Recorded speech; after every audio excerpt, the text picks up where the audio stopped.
안녕하세요. 이야기가 있는 소문당 하경서재 박하경 작가입니다.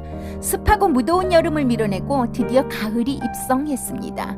우리에게 큰 상처를 주었던 태풍 사라와 매미보다 힘센 흰남노가 우리 가슴을 서늘하게 해놓고 뒷모습을 남기고 떠났군요. 모쪼록 큰 피해 없으셨기를 바라봅니다.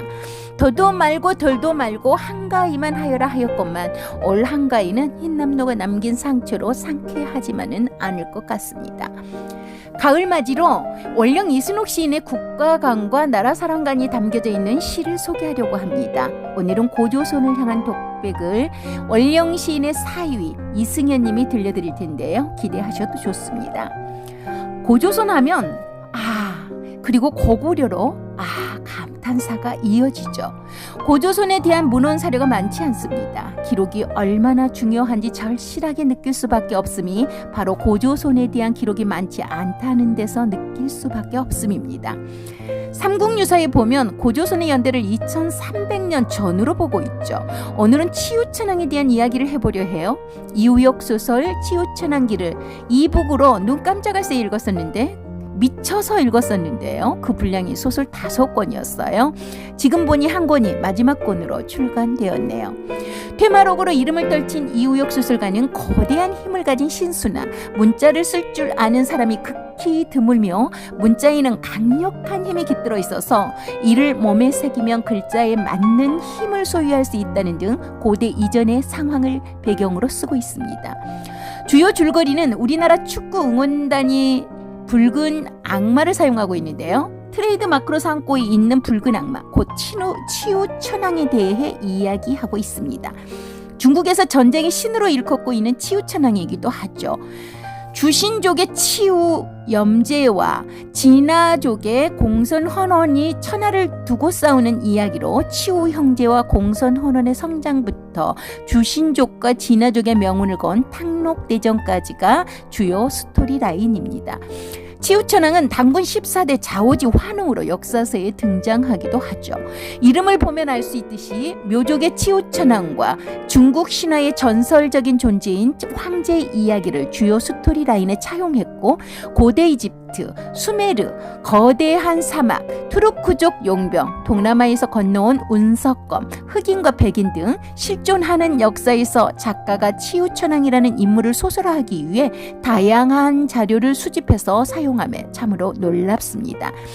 이 시기는 문자가 발생하기 전으로 구체적인 역사적 사료는 고사하고 유물조차도 기록 없인 찾을 수 없는 시기잖아요. 이러다 보니 정사, 유해의 야사, 전설, 설화 등이 다소 유입되었는데 환단고기를 위시한 환빠들이 해당 소설을 추앙하면서 환뽕 논란이 일었던 소설이기도 합니다.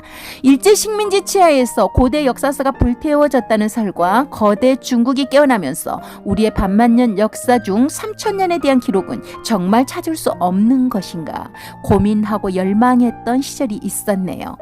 저도 어쩌면 환빠라고 볼 수 있거든요. 내가 남자로 태어났으면 대한민국 뿌리를 찾는 사학자의 한 목숨 과감하게 걸었을 거란 생각을 하곤 했답니다. 작가가 수집한 치유 관련 내용이 150줄이고 치유학회에서 제공받은 자료를 더해도 200줄 남짓이었다고 합니다. 청동기 시대라는 시대적 서사에 대해 작가가 소설 속의 문화, 정치, 사회, 지리 등 각종 정보를 고증하고자 한 작품이에요. 일권 사문과 각권 부록의 이러한 설정들을 구체적으로 기재해 놓았습니다.